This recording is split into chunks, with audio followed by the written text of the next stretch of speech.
Hello Ramesh, வாங்க ரமேஷ், உங்களுக்கு தான் சுகர் இல்லை எனக்கு தெரியும். வாங்க வாங்க, எடுங்க பார்த்து வாங்க வாங்க சார், வாங்க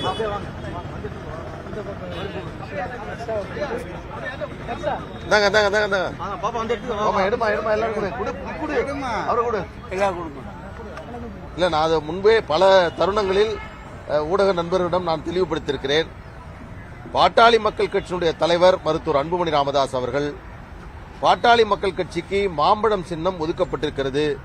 சமீபத்தில் கூட நடைபெற்ற மாநிலங்களவை தேர்தலில் மருத்துவர் அன்புமணி ராமதாஸ் அவர்கள் பாட்டாளி மக்கள் கட்சியினுடைய அதிகாரப்பூர்வமான வேட்பாளராக நிறுத்தப்பட்டார்.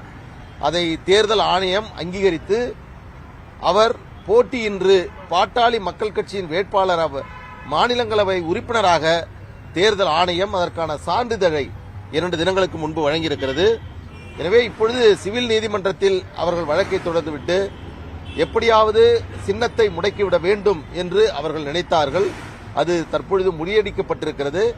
நிச்சயமாக இந்த தேர்தலில் பாட்டாளி மக்கள் கட்சி மாம்பழம் சின்னத்தில் போட்டியிடும்.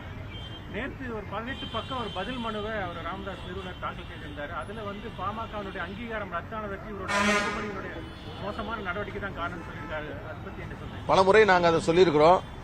அந்த மருத்துவர் ஐயாவுடைய பிரமாண பத்திரம் என்பதே அது அவரிடம் ஒப்புதலை பெற்று அவருடைய சம்மதத்தோடு அது தயாரிக்கப்பட்டதா என்ற சந்தேகமே எங்களுக்கு தொடர்ந்து பல வழக்குகளில் அவர்கள் செய்த பிரமாண பத்திரத்திலிருந்து அபிடவிட்டிலிருந்து எங்களுக்கு அந்த சந்தேகம் எழுந்திருக்கிறது.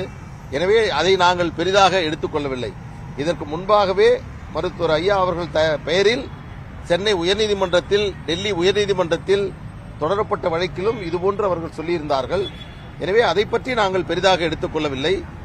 அதற்கு பதில் மனு தாக்கல் செய்ய வேண்டும் என்று எதிர்மனுதராக சேர்க்கப்பட்டிருந்த மருத்துவர் அன்புமணி ராமதாஸ் அவர்களுக்கு கொடுக்கப்பட்டிருக்கிறது. நாங்கள் கொடுத்த எதிர் மனு அந்த பிரமாண பத்திரத்திற்கு தான் அவர்கள் பதிலளித்திருக்கிறார்கள்.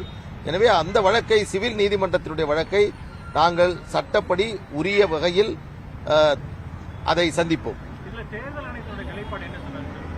தேர்தல் ஆணையம் முன்பே அவர்கள் தெளிவுபடுத்தி விட்டார்கள். தங்களிடம் இருக்கக்கூடிய ஆவணத்தின் அடிப்படையில் பாட்டாளி மக்கள் கட்சியினுடைய தலைவர் மருத்துவர் அன்புமணி ராமதாஸ் அவர்கள் என்றும், தங்களிடம் இருக்கக்கூடிய ஆவணத்தின் அடிப்படையில் அவர் தொடர்கிறார் என்பதையும் தேர்தல் ஆணையம் நீதிமன்றத்தில் அதை தெளிவுபடுத்தியிருக்கிறார்கள்.